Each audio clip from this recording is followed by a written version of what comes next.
ओम शांति। आज 16 सितंबर 2020 की साकार मुरली। मीठे बच्चे, बाप आए हैं सबके दुख हरकर सुख देने, इसलिए तुम दुख हरता के बच्चे किसी को भी दुख मत दो। आज का प्रश्न, उच्च पद पाने वाले बच्चों की मुख्य निशानी क्या होगी? उत्तर, पहला, वे सदा श्रीमत पर चलते रहेंगे। दूसरा, कभी हठ नहीं करेंगे। तीसरा, अपने को आप ही राज तिलक देने के लिए पढ़ाई पढ़कर गैलप करेंगे। चौथा, अपने को कभी घाटा नहीं डालेंगे। पांचवा, सर्व प्रति रहमदिल और कल्याणकारी बनेंगे। उन्हें सर्विस का बहुत शौक होगा। छठा, कोई भी तुच्छ काम नहीं करेंगे, लड़ेंगे झगड़ेंगे नहीं। आज का गीत है, तूने रात गंवाई सो के। ओम शांति। रूहानी बच्चे रूहानी बाप के सामने बैठे हैं। अब इस भाषा को तो तुम बच्चे ही समझते हो और कोई नया समझ न सके। हे रूहानी बच्चे, ऐसे कभी कोई कह न सके, कहने आएगा ही नहीं। तुम जानते हो हम रूहानी बाप के सामने बैठे हैं, जिस बाप को यथार्थ रीति कोई भी जानते नहीं, भल अपने को भाई भाई भी समझते हैं। हम सब आत्माएं हैं, बाप एक है, परंतु यथार्थ रीति नहीं जानते। जब तक सम्मुख आकर समझे नहीं, तब तक समझे भी कैसे? तुम भी जब सम्मुख आते हो तब समझते हो। तुम हो ब्राह्मण ब्राह्मणियां, तुम्हारा सरनेम ही है ब्रह्मावंशी ब्रह्म कुमार कुमारियां। शिव की तो सब आत्माएं हैं, तुमको शिव कुमार व शिव कुमारी नहीं कहेंगे, यह अक्षर रॉन्ग हो जाता। कुमार हो तो कुमारी भी हो। शिव की सब आत्माएं हैं। कुमार कुमारी तब कहा जाता जब मनुष्य के बच्चे बनते हैं। शिव के बच्चे तो निराकारी आत्मा है ही। मूल वतन में सब आत्माएं ही रहती है, जिनको शालिग्राम कहा जाता है। यहाँ आते हैं तो फिर कुमार और कुमारियां बनते हैं जिस्मानी। वास्तव में तुम हो कुमार शिव बाबा के बच्चे। कुमारियां और कुमार तब बनते जब शरीर में आते हो। तुम बीके हो, इसलिए भाई बहन कहलाते हो। अभी इस समय तुमको नॉलेज मिली है। तुम जानते हो बाबा हमको पावन बनाकर ले जाएंगे। आत्मा जितना बाप को याद करेगी तो पवित्र बन जाएगी। आत्माएं ब्रह्मा मुख से यह नॉलेज पढ़ती है। चित्रों में भी बाप की नॉलेज क्लियर है। शिव बाबा ही हमको पढ़ाते हैं। न कृष्ण पढ़ा सकते, न कृष्ण द्वारा बाप पढ़ा सकते हैं। कृष्ण तो बैकुंठ का प्रिंस है। यह भी तुम बच्चों को समझाना है। कृष्ण तो स्वर्ग में अपने माँ बाप का बच्चा होगा, स्वर्गवासी बाप का बच्चा होगा। वो बैकुंठ का प्रिंस है, उनको भी कोई जानते नहीं। कृष्ण जयंती पर अपने अपने घरों में कृष्ण के लिए झूले बनाते हैं, वह मंदिरों में झूले बनाते हैं। माताएं जाकर गोलक में पैसे डालती हैं, पूजा करती हैं। आजकल क्राइस्ट को भी कृष्ण मिसल बनाते हैं, ताज आदि पहनाकर मां की गोद में देते हैं, जैसे कृष्ण को दिखाते हैं। अब कृष्ण और क्राइस्ट राशि तो एक ही है, वो लोग कॉपी करते हैं। नहीं तो कृष्ण के जन्म और क्राइस्ट के जन्म में बहुत फर्क है। क्राइस्ट का जन्म कोई छोटे बच्चे के रूप में नहीं होता है। क्राइस्ट की आत्मा ने तो कोई में जाकर प्रवेश किया है, बीज से पैदा हो न सके। आगे क्राइस्ट को कभी छोटा बच्चा नहीं दिखाते थे, क्रॉस पर दिखाते थे। ये अभी दिखाते हैं। बच्चे जानते हैं धर्म स्थापक को कोई ऐसे मार न सके, तो किसको मारा? जिसमें प्रवेश किया उनको दुख मिला। शतो प्रधान आत्मा को दुख कैसे मिल सकता? उसने क्या कर्म किए जो इतने दुख भोगे? आत्मा ही शतो प्रधान अवस्था में आती है। सबका हिसाब किताब चुकतू होता है। इस समय बाप सबको पावन बनाते हैं। वहां से शतो प्रधान आत्मा आकर दुख भोग न सके। आत्मा ही भोगती है ना। आत्मा शरीर में है तो दुख होता है। मुझे दर्द है, यह किसने कहा? इस शरीर में कोई रहने वाला है, वो कहते हैं परमात्मा अंदर है, तो ऐसे थोड़ी कहेंगे हमको दुख है। सर्व में परमात्मा विराजमान है तो परमात्मा कैसे दुख भोगेगा? यह आत्मा पुकारती है, हे परम पिता परमात्मा हमारे दुख हरो। पारलौकिक बाप को ही आत्मा पुकारती है। अभी तुम जानते हो बाप आया हुआ है, दुख हरने की युक्ति बता रहे हैं। आत्मा शरीर के साथ ही एवर हेल्दी वेल्दी बनती है। मूल वतन में तो हेल्दी वेल्दी नहीं कहेंगे, वहां कोई सृष्टि थोड़ी है, वहां तो है ही शांति। शांति स्वधर्म में टिके हुए हैं। अभी बाप आए हैं सबके दुख हर कर सुख देने। तो बच्चों को भी कहते हैं तुम मेरे बने हो, किसको दुख नहीं देना। यह लड़ाई का मैदान है, परंतु गुप्त वो है प्रत्यक्ष। यह जो गायन है, युद्ध के मैदान में जो मरेंगे वो स्वर्ग में जाएंगे, उसका अर्थ भी समझाना पड़े। इस लड़ाई का तो महत्व देखो कितना है। बच्चे जानते हैं उस लड़ाई में मरने से कोई स्वर्ग में जा न सके, परंतु गीता में भगवानुवाच है, उनको मानेंगे तो सही ना। भगवान ने किसको कहा? उस लड़ाई वालों को कहा या तुमको कहा? दोनों को कहा। उन्हों को भी समझाया जाता है। अपने को आत्मा समझ बाप को याद करो, यह सर्विस भी करनी है। अब तुम स्वर्ग में अगर जाना चाहते हो तो पुरुषार्थ करो। लड़ाई में तो सब धर्म वाले हैं, सिख भी है, वो तो सिख धर्म में ही जाएंगे। स्वर्ग में तो तब आ सकेंगे जब तुम ब्राह्मणों से आकर ज्ञान ले। जैसे बाबा के पास आते थे तो बाबा समझाते थे, तुम लड़ाई करते शिव बाबा की याद में रहेंगे तो स्वर्ग में आ सकेंगे। बाकी ऐसे नहीं कि स्वर्ग में राजा बनेंगे, नहीं, जास्ती उन्हों को समझा भी नहीं सकते हो। उनको थोड़ा ही ज्ञान समझाया जाता है। लड़ाई में अपने इष्ट देवता को याद जरूर रखते हैं। सिख होगा तो गुरु गोविंद की जय कहेंगे।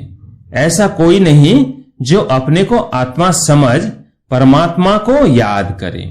बाकी हां, जो बाप का परिचय लेंगे तो स्वर्ग में आ जाएंगे। सबका बाप तो एक ही है, पतित पावन। वो पतितों को कहते हैं मुझे याद करने से तुम्हारे पाप कट जाएंगे, और मैं जो सुखधाम स्थापन करता हूं उसमें तुम आ जाएंगे। उस युद्ध के मैदान की बात और है, यहां और है। बाप कहते हैं ज्ञान का विनाश नहीं होता है। शिव बाबा के बच्चे तो सब है। अब शिव बाबा कहते हैं मामे कम याद करने से तुम मेरे पास आ जाएंगे, मुक्ति धाम। फिर जो ज्ञान सिखाया जाता है वो पढ़ेंगे तो स्वर्ग की राजाई मिल जाएगी। कितना सहज है, स्वर्ग में जाने का रास्ता सेकंड में मिल जाता है। हम आत्मा बाप को याद करती है। लड़ाई के मैदान में तो खुशी से जाना है, कर्म तो करना ही है। देश के बचाव के लिए सब कुछ करना पड़ता है। वहां तो है ही एक धर्म, मतभेद की कोई बात नहीं। यहां कितना मतभेद है, पानी पर, जमीन पर झगड़ा। पानी बंद कर देते हैं तो पत्थर मारने लग पड़ते हैं। एक दो को अनाज नहीं देते तो झगड़ा हो जाता है। तुम बच्चे जानते हो हम अपना स्वराज्य स्थापन कर रहे हैं। पढ़ाई से राज्य पाते हैं। नई दुनिया जरूर स्थापन होनी है। नूंद है तो कितनी खुशी होनी चाहिए। कोई भी चीज में लड़ने झगड़ने की कोई बात नहीं, रहना भी बहुत साधारण है। बाबा ने समझाया है, तुम ससुर घर जाते हो इसलिए अब बनवा में हो। सभी आत्माएं जाएंगी, शरीर थोड़ी जाएंगे। शरीर का अभिमान भी छोड़ देना है। हम आत्मा है, 84 जन्म अब पूरे हुए हैं। जो भी भारतवासी हो बोलो भारत स्वर्ग था, अब तो कलयुग है। कलयुग में अनेक धर्म हैं। सतयुग में एक ही धर्म था। भारत फिर से स्वर्ग बनना है। समझते भी है भगवान आया हुआ है। आगे चल भविष्यवाणी भी करते रहेंगे। वायुमंडल देखेंगे ना तो बाप बच्चों को समझाते हैं। बाप तो सभी का है ना, सबका हक है। बाप कहते हैं मैं आया हूं और सबको कहता हूं मामे कम याद करो तो तुम्हारे विकर्म विनाश होंगे। अभी तो मनुष्य समझते हैं कभी भी लड़ाई हो सकती है, यह तो कल भी हो सकती है। लड़ाई जोर भरने में देरी थोड़ी ही लगती है, परंतु तुम बच्चे समझते हो अभी हमारी राजधानी स्थापन हुई नहीं है तो विनाश कैसे हो सकता है। अर्जुन बाप का पैगाम ही चारों तरफ कहां दिया है। पतित पावन बाप कहते हैं मुझे याद करो तो विकर्म विनाश होंगे। यह पैगाम सबके कानों पर जाना चाहिए। भल लड़ाई लगे, बॉम्ब्स भी लग जाए, परंतु तुमको निश्चय है कि हमारी राजधानी जरूर स्थापन होनी है, तब तक विनाश हो नहीं सकता। विश्व में शांति हो कहते हैं ना, विश्व में बाढ़ होगी तो विश्व को खत्म कर देंगे। यह है विश्वविद्यालय, सारे विश्व को तुम नॉलेज देते हो। एक ही बाप आकर सारे विश्व को पलटाते अर्थात परिवर्तन करते हैं। वो लोग तो कल्प की आयु ही लाखों वर्ष कह देते हैं। तुम जानते हो इनकी आयु पूरे 5000 वर्ष है। कहते हैं क्राइस्ट से 3000 वर्ष पहले हेवन था। इस्लामी, बौद्धि आदि सबका हिसाब किताब निकालते हैं, उनसे पहले दूसरे कोई का नाम है नहीं। तुम अंगे अक्षरे बता सकते हो तो तुमको कितना नशा रहना चाहिए। झगड़े आदि की बात ही नहीं, झगड़ते वो है जो निधन के होते हैं। तुम अभी जो पुरुषार्थ करेंगे 21 जन्म के लिए प्रारब्ध बन जाएंगी। लड़ेंगे झगड़ेंगे तो ऊंच पद भी नहीं मिलेगा, सजाएं भी खानी पड़ेगी। कोई भी बात है, कुछ भी चाहिए तो बाप के पास आओ। गवर्नमेंट भी कहती है ना, तुम फैसला अपने हाथ में नहीं उठाओ। कोई कहते हैं हमको विलायत का बूट चाहिए, बाबा कहेंगे बच्चे अभी तो बनवा में हो, वहां तुमको बहुत माल मिलेंगे। बाप तो राइट ही समझाएंगे ना कि यह बात ठीक नहीं है। यहां तुम यह आस क्यों रखते हो।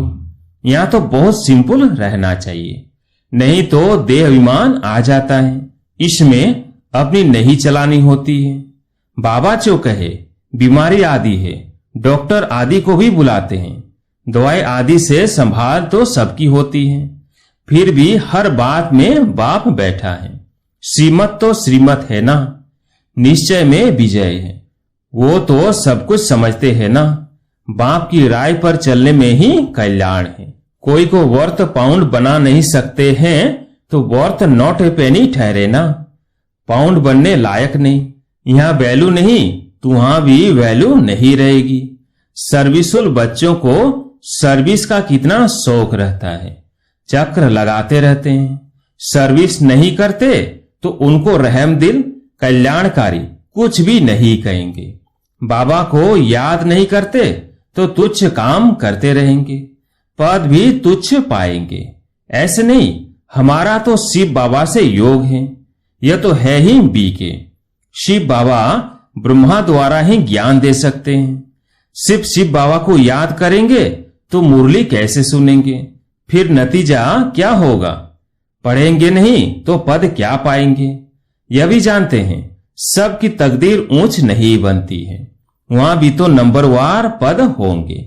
पवित्र तो सबको होना है, आत्मा पवित्र बनने बिगर शांति धाम जा नहीं सकती।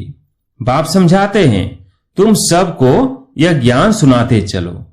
कोई भल अभी नहीं भी सुनते हैं, आगे चलकर जरूर सुनेंगे। अभी कितने भी विघ्न तूफान जोर से आए तुम्हें डरना नहीं है, क्योंकि नए धर्म की स्थापना होती है ना। तुम गुप्त राजधानी स्थापन कर रहे हो। बाबा सर्विसुल बच्चों को देखकर खुश होते हैं। तुम्हें अपने को आप ही राज तिलक देना है, श्रीमत पर चलना है, इसमें अपना हट चल न सके। मुफ्त अपने को घाटे में नहीं डालना चाहिए। बाप कहते हैं बच्चे सर्विसुल और कल्याणकारी बनो। स्टूडेंट को टीचर कहेंगे ना, पढ़कर गैलप करो। तुमको 21 जन्मों के लिए सर की स्कॉलरशिप मिलती है। डिनास्टी में जाना यही बड़ी स्कॉलरशिप है। अच्छा, मीठे मीठे सिकिल दे बच्चों प्रति माता पिता बाप दादा का याद प्यार और गुड मॉर्निंग। रूहानी बाप की रूहानी बच्चों को नमस्ते। हम रूहानी बच्चों की रूहानी बाप दादा को याद प्यार गुड मॉर्निंग नमस्ते नमस्ते। धारणा के लिए मुख्य सार। पहला पॉइंट, संगम पर बहुत सिंपल साधारण रहना है, क्योंकि यह वनवा में रहने का समय है। यहाँ कोई भी आस नहीं रखनी है, कभी अपने हाथ में लौ नहीं लेना है, लड़ना झगड़ना नहीं है। दूसरा पॉइंट, विनाश के पहले नई राजधानी स्थापन करने के लिए सबको बाप का पैगाम देना है कि बाप कहते हैं मुझे याद करो तो विकर्म विनाश हो और तुम पावन बनो। आज प्यारे मीठे बाबा का वरदान। बाप द्वारा सफलता का तिलक प्राप्त करने वाले सदा आज्ञाकारी दिल तख्त नशीन भव। बाप द्वारा सफलता का तिलक प्राप्त करने वाले सदा आज्ञाकारी दिल तख्त नशीन भव।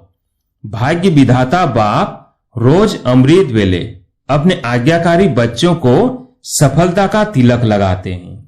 आज्ञाकारी ब्राह्मण बच्चे कभी मेहनत व मुश्किल सब से तो क्या संकल्प में भी नहीं ला सकते हैं, वह सहज योगी बन जाते हैं। इसलिए कभी भी दिल शिकस्त नहीं बनो, लेकिन सदा दिल तख्त नशीन बनो, रहम दिल बनो, अहम भाव और वहम भाव को समाप्त करो। आज का स्लोगन, विश्व परिवर्तन की डेट नहीं सोचो, स्वयं के परिवर्तन की घड़ी निश्चित करो। विश्व परिवर्तन की डेट नहीं सोचो, स्वयं के परिवर्तन की घड़ी निश्चित करो। अच्छा।